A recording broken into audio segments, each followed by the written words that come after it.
On a deux éclosions, une notamment en centre hospitalier avec plusieurs étages qui sont touchés pour lesquels on est très actif en ce moment, autant la direction de santé publique que la direction des soins infirmiers, notamment avec la prévention et contrôle des infections, pour mettre en place toutes les mesures nécessaires pour circonscrire et contrôler cette infection-là.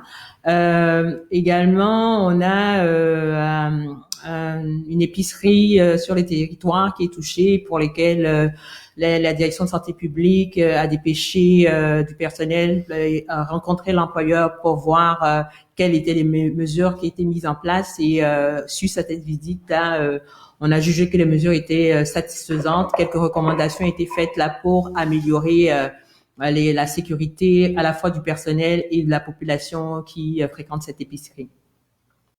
Pour cette belle solidarité qu'il faut poursuivre.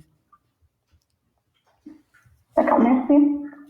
Merci. Je vais maintenant inviter Éric Beaupré de 2055 à adresser ses questions. Oui, bonjour. En fait, c'est concernant les éclosions. En fait, dans un premier temps, à Drummondville, on est rendu un bilan 141, si je me réfère maintenant, de cas d'infectation. On parlait qu'il y avait donc on dit à l'hôpital, effectivement, il y a eu une problème 23 et dans un épicerie. On parle de confidentialité, mais en même temps de confidentialité corporative, on parle d'un épicerie. On a plusieurs à Drummondville. Est-ce qu'on peut avoir une précision à ce niveau-là? À tout le moins pour la sécurité des gens qui vont avoir le choix avec cette information-là d'y aller ou pas y aller sans faire de chasse aux sorcières sur les endroits. Je pense qu'il est pertinent de donner cette information-là. Ben en fait, le fait de nommer cette épicerie ou pas n'en fait pas une moins sécuritaire que l'autre. Est-ce que l'information la plus importante qu'il faut que vous reteniez de ce que je viens de vous dire, c'est que tout a été mis en place pour protéger et les travailleurs de ce milieu et la population. Et nous sommes en tant que santé publique, nous avons fait le déplacement pour aller vérifier ce qui est déployé en ce moment au sein de cette épicerie-là pour assurer la protection de la population, parce que c'est notre mandat en santé publique. Je comprends très bien. Je ne vais pas insister non plus, mais en même temps, l'idée, c'est d'être transparent. Puis ce qu'on reproche un peu autant aux médias qu'aux organismes de santé en ce moment, c'est un peu ça, le manque de transparence. Disons-le comme ça, on apprend tardivement souvent des cas comme on a été informés durant le week-end par des centres d'hébergement qui disent oui, il y a des personnes qui ont été infectées, qui ont été redirigées vers nos centres d'hébergement. On l'apprend souvent plus tard. Je pense que d'avoir une protection corporative, là, je suis un peu mal à l'aise avec ça, dans le sens où je pense que informer les gens adéquatement, comme vous dites, s'il n'y a plus de danger, je ne vois pas de quelle façon au commerce ou à l'endroit. Donc, je me permets de ce que je vais me permettre de vous répondre, là, quand ça touche le CIUS de la Mauricie, Centre du Québec, là, dès que je le sais, je le partage avec chacun d'entre vous.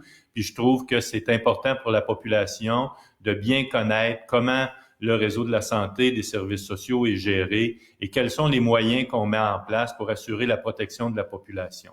Ce que je peux vous dire, c'est que quand ça se produit dans une entreprise, que l'on dépêche, c'est toute la structure qui permet de garantir la protection et des travailleurs et de la population. Et si ces mesures étaient inexistantes, on recommanderait la fermeture de l'entreprise. Alors, s'il y avait un risque pour la population de Drummondville, dans l'entreprise, nous demanderions la fermeture de l'entreprise. Maintenant, on pourra mesurer la possibilité qu'on a de vous le faire connaître et on vous l'enverra à ce moment-là s'il est possible pour nous de révéler cette information-là. Dans la réalité, je me permettrai en conclusion sur cette question-là de dire que ça ne serait pas une belle occasion justement de permettre aux gens de vous donner un coup de main et de ne pas y aller à cet endroit-là sans que ça devienne du... Alors, s'il y avait un danger à cet endroit-là pour la population, là, je me permets de vous répéter ma réponse. S'il y avait un danger pour la population, nous aurions procédé à la fermeture de l'établissement. Pour nous assurer... De mon côté, je me permets, en fait, il y a plusieurs municipalités qui ont des équipes de transport ambulancier. Ici, à Drummondville, on a une bonne éclosion et en même temps, on n'a pas d'équipe dédiée du côté des paramédics selon l'information qu'on a obtenue.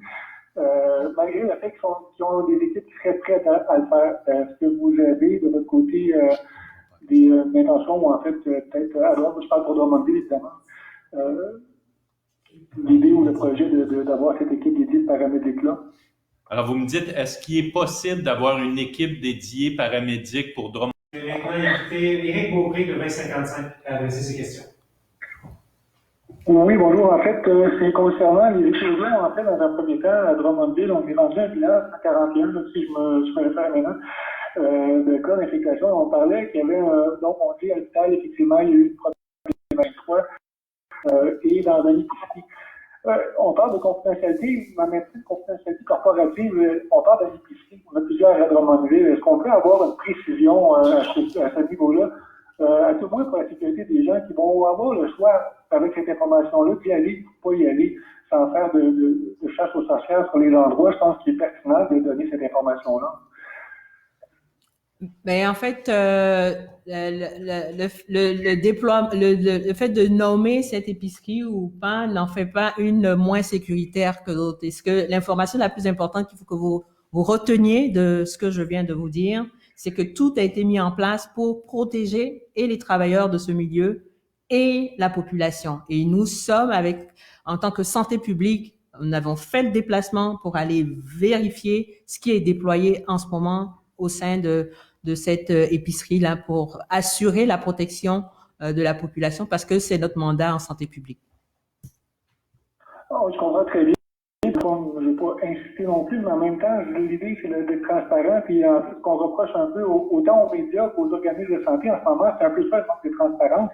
Disons-le comme ça, on apprend tardivement souvent des cas comme on a été informés durant le week-end par des centres d'hébergement qui disent oui, il y a des personnes qui ont été infectées, qui ont été redirigées vers nos centres d'hébergement. On l'apprend souvent sur le temps. Je pense que d'avoir une protection corporative, là, je suis un peu mal à l'aise avec ça, dans le sens où je pense que informer les gens adéquatement, comme vous dites, s'il n'y a plus de danger, je ne vois pas de quelle façon au commerce ou à l'endroit. Donc, je me permets de ben, ce que je vais me permettre de vous répondre, là, quand ça touche le CIUS de la Mauricie, Centre du Québec, là, dès que je le sais, je le partage avec chacun d'entre vous. Puis je trouve que c'est important pour la population de bien connaître comment le réseau de la santé, des services sociaux est géré et quels sont les moyens qu'on met en place pour assurer la protection de la population. Ce que je peux vous dire, c'est que quand ça se produit dans une entreprise, que l'on dépêche, c'est toute la structure qui permet de garantir la protection et des travailleurs et de la population. Et si ces mesures étaient inexistantes, on recommanderait la fermeture de l'entreprise. Alors, s'il y avait un risque pour la population de Drummondville, dans l'entreprise, nous demanderions la fermeture de l'entreprise. Maintenant, on pourra mesurer la possibilité qu'on a de vous le faire connaître et on vous l'enverra à ce moment-là s'il est possible pour nous de révéler cette information-là. Dans la réalité, je me permettrai en conclusion sur cette question-là de dire que ce ne serait pas une belle occasion justement de permettre aux gens de vous donner un coup de main et de ne pas y aller à cet endroit-là sans que ça devienne du... Alors, s'il y avait un danger à cet endroit-là pour la population, là, je me permets de vous répéter ma réponse. S'il y avait un danger pour la population, nous aurions procédé à la fermeture de l'établissement.